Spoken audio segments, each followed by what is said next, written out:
नमस्कार दोस्तों, welcome to success power classes. दोस्तों, आज 17 मई। आइए पढ़ते हैं आज के करंट अफेयर्स से संबंधित कुछ महत्वपूर्ण प्रश्न। क्वेश्चन नंबर 1 है आपका, हर साल अंतर्राष्ट्रीय प्रकाश दिवस कब मनाया जाता है? ऑप्शन है 14 मई, 15 मई, 16 मई, 17 मई। दोस्तों, यदि आपको इस प्रश्न का उत्तर पता है तो आप अपना आंसर कमेंट बॉक्स में दे सकते हैं।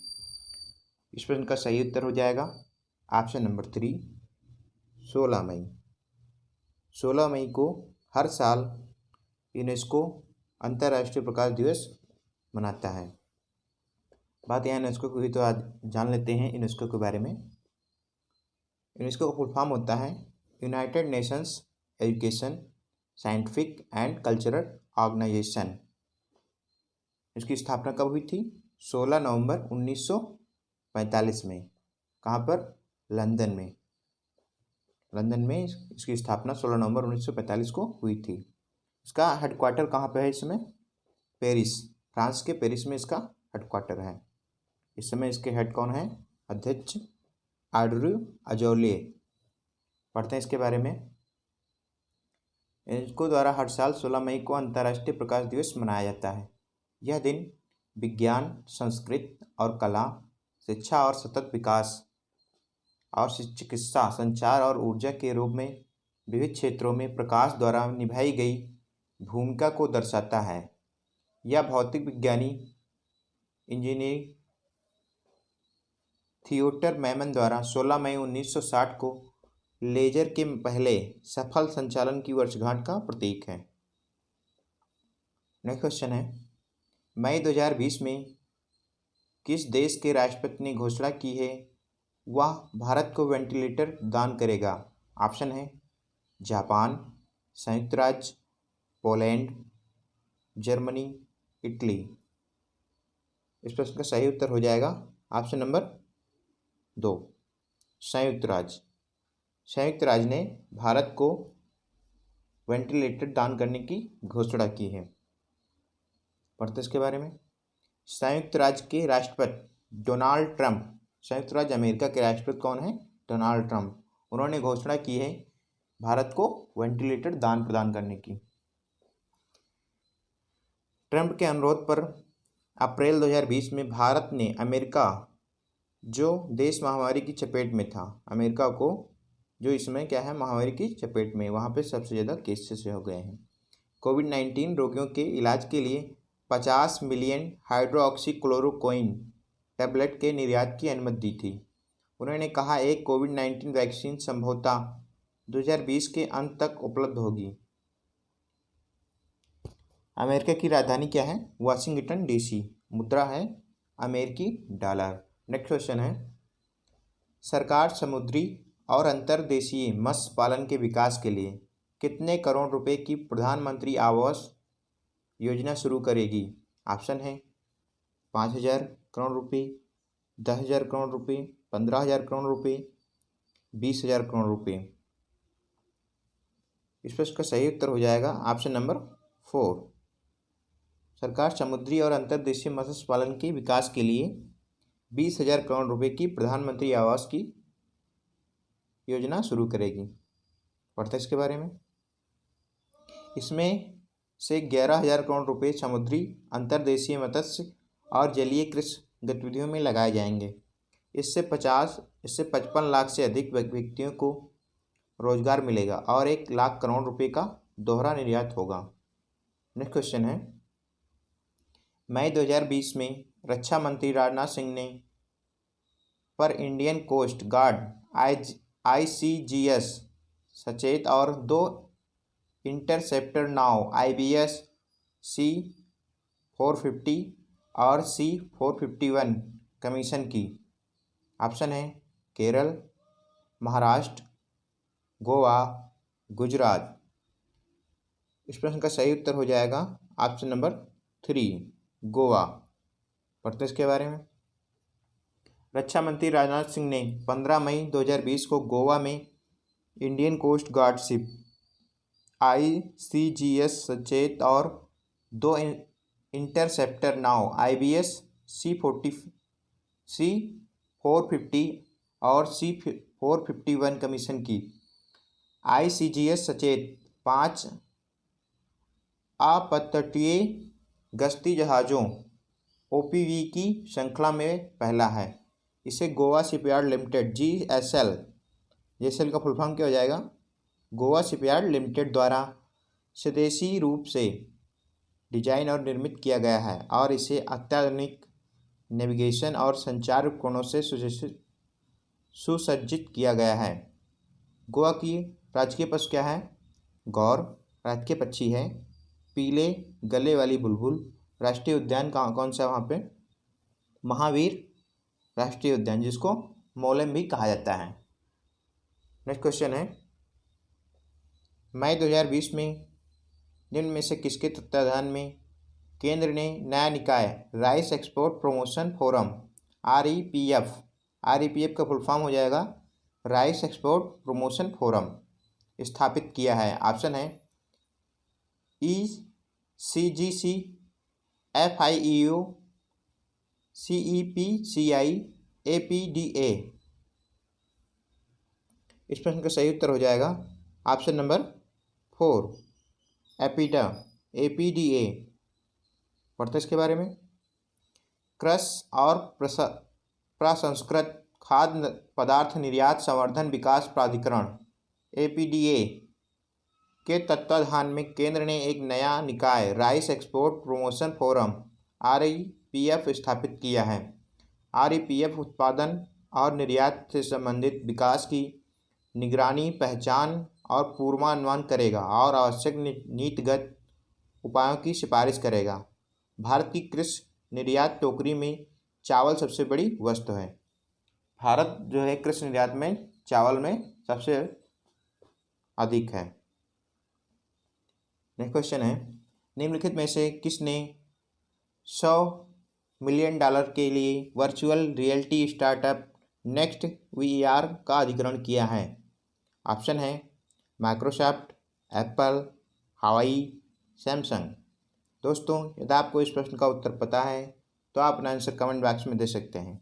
इस प्रश्न का सही ऑप्शन हो जाएगा ऑप्शन नंबर 2। एप्पल ने $100 मिलियन के लिए virtual reality startup next VR का अधिग्रहण किया है। पढ़ते इसके बारे में। 2020 में एप्पल द्वारा यह तीसरा अधिग्रहण होगा। इस बार ये तीसरा अधिग्रहण एप्पल ने किया है।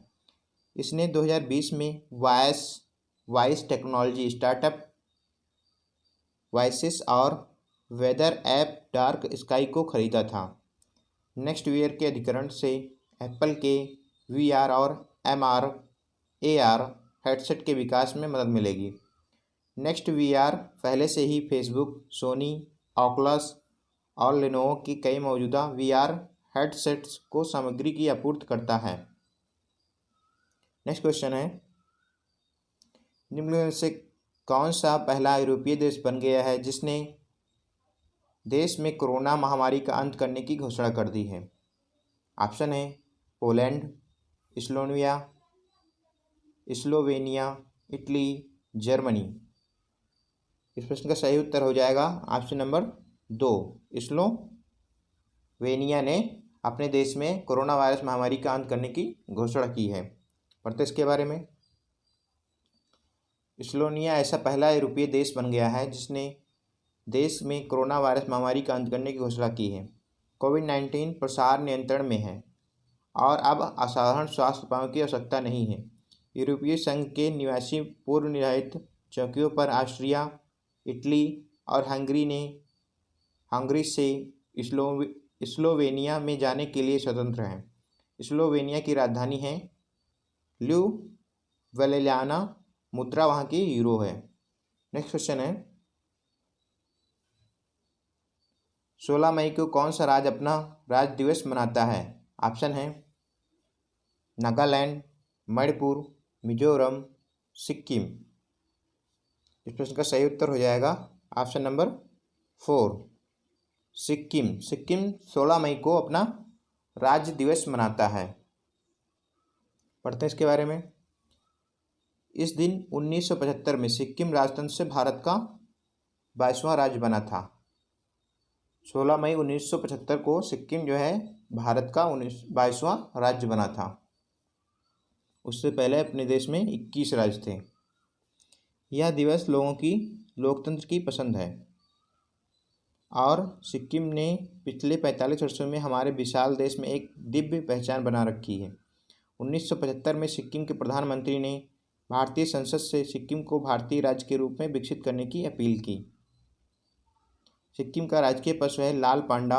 राजकीय पक्षी क्या है? हरा शाही कबूतर। राष्ट्रीय उद्यान खगचेंद्रजोंगा राष्ट्रीय उद्यान।